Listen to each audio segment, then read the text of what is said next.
요즘 코로나19로 국가 간 이동이 제한되고 경계도 강화되고 있죠. 네. 이런 경계를 주제로 한 전시회가 서울 한복판에서 열리고 있답니다. 네.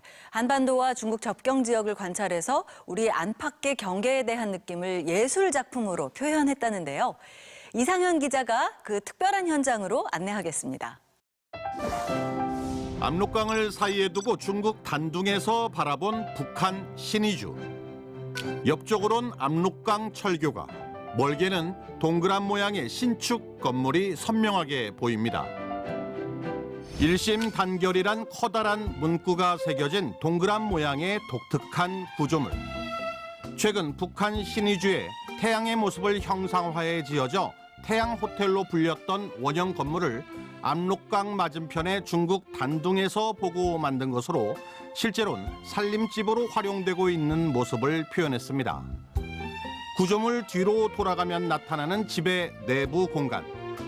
세상 전체가 떠도는 듯 사람과 물건들이 떠다니고 있지만 실제로는 설치물을 밖에서 움직인 결과였습니다.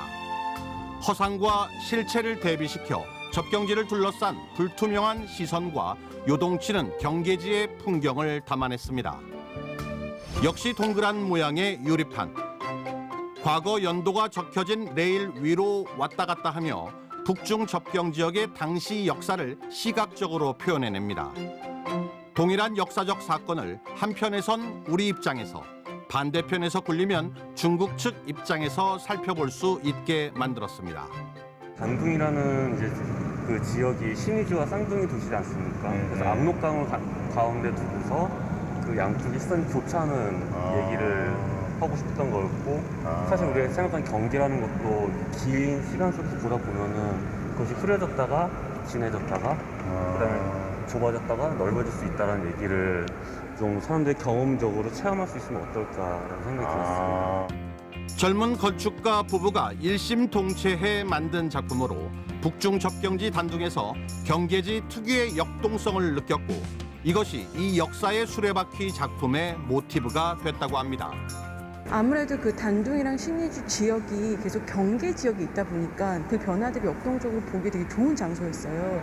그래서 저희가 그 리서치한 내용도 그 경계들이 변화되는 지점들이 어떤 것들이 있었는지. 옛 서울 역사의 원형을 복원해 10년 전 개관했던 복합 문화공간이죠. 문화역 서울 284에서 개최 중인 기획전시 보더리스 사이트에서 만난 작품들입니다. 코로나19로 국가 간 또 개인 간의 경계가 강화되고 있는 요즘, 과거 어느 곳보다 교류가 활발했던 접경지의 특성을 표현해보자는 취지로 18명의 작가가 함께 단둥 지역을 답사해 만들어낸 결과물입니다. 우선 가자라고 해서 접경 지역이 갖고 있는 특징이 너무 궁금한 거예요. 그리고 단둥에 대해서 여러 가지 정보들을 지금 한국에 있는 전문가분들을 통해서 듣고 나서 한번 가서 우리가 경험해 볼까라고 했을 때 이제 각각의 갖고 계신 베이스가 다 다르시잖아요. 뭐 건축가분도 계시고 디자이너분도 계시고 일반 예술가분도 계셨기 때문에 각각의 다른 소스들로 작품을 그때 구상하신 거죠. 언어가 뒤섞여 있는 단둥의 거리 모습을 통해 융합된 경계지 문화의 의미를 생각해보게 한 이 작품도 현지 답사를 통해 탄생했습니다. 중국 단둥에 있는 간판들을 토대로 만들어진 작품입니다. 보시는 것처럼 한글과 중국어가 혼재되어 있는 모습이 경계지가 갖고 있는 특성을 잘 보여주고 있습니다. 가야금과 하프가 조화를 이루며 견우와 직녀의 설화를 남북 관계에 비유했던 윤희상의 더블 콘체르토를 연주하는 영상. 압록강을 따라 북한을 촬영한 영상에 한 탈북 가족의 탈출기를 음성으로 결합한 뒤 느닷없는 성악가의 외침을 입혀 상상력과 두려움을 촉발시킨 영상. 오랫동안 단둥에서 살았던 한 노인의 확증되지 않은 무용담을 3명의 연극 배우가 나름대로 읽어내 진실과 허구, 그리고 믿음에 관한 이야기를 풀어내고자 한 작품 등 이번 전시엔 이렇게 영상을 활용한 설치 미술이 줄을 이뤘습니다. 원래의 대상을 전혀 모르는 상황에서 배우들이 각자 이해를 해야 되거든요. 그래서 이제 배우들이 어떻게 이해를 하고 어떻게 받아들이고 어떻게 수용을 하냐에 따라서 이제 전혀 다른 인물들이 되는 거죠. 근데 사실 한 인물인데 이 배우들을 통해서 여러 인물들이 이제 표출이 되는 거죠.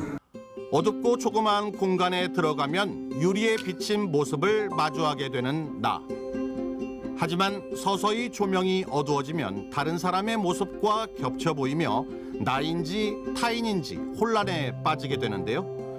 이렇게 경계라는 것은 인간이 만든 관념이고 유연하다라는 걸 이 작품 역시 시각적인 효과를 통해 풀어내고 있습니다.